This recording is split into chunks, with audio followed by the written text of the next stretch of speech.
I not only had a hot fudge sundae with Leon Russell, but I hung out and ate a steak with Willie Nelson and Merle Haggard, and you know, that was...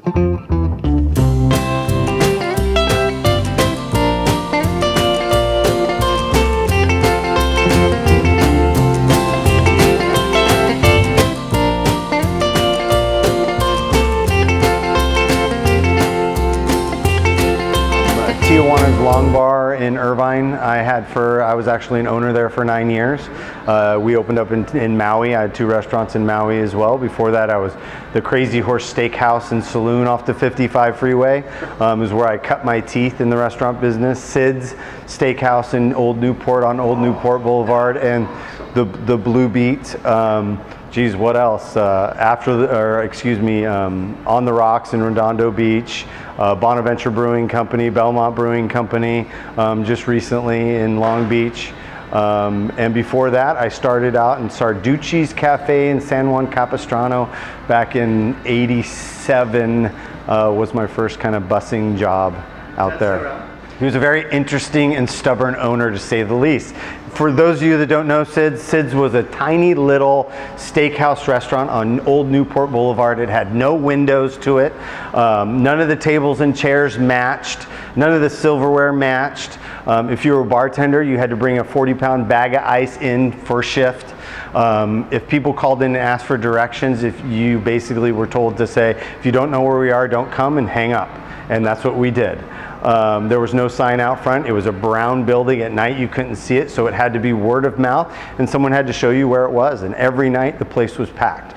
There was no substitutions. You got your steak, you got your caramelized carrots, and you got your salad, and that was it. If you asked for A1 sauce, Sid would come take your plate and tell you to go to Sizzler. So that was the starting of the business for me. And the money too. The money, we had the $2 bills and the silver dollars. Was very unique at Sid's as well. I've actually adopted that in a couple of my restaurants over the years. It's a great marketing scheme, and it started at Sid's. I started this business in 1995 by going to California Culinary Academy in San Francisco. Worked in some fine dining restaurants in San Francisco. Most nameable would be Jardiniere under Tracy DeJarnais. Stayed with her a couple years, was her sous chef. Then moved back to Southern California, started working at Oysters, which is in Corona del Mar. Stayed there for about 7 years, worked under Scott Brandon, and then moved on to Surf and Sand Hotel, where I was the chef de cuisine there under Louis Butler. Really had a good time there at that hotel. Very busy hotel and right on the sand, so it was really nice. Then went to Neiman Marcus, where I was the executive chef for a few years, and then moved on to Firestone Tavern, which I was the sous chef there, and then came here to Holstein's after reading about Holstein's in Las Vegas and about their product and how everything was made fresh in-house. And I'm currently here as the chef de cuisine at Holstein's.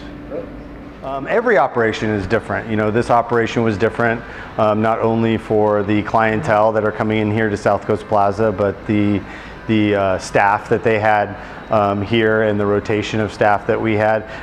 Not to mention the concept's completely unique. So, you know, when I first came on board, I drove out to Vegas. And sat in the Cosmopolitan and the Holstein's there to really check out the vibe and what they were going for here. So this one compares to none other that I've been involved with.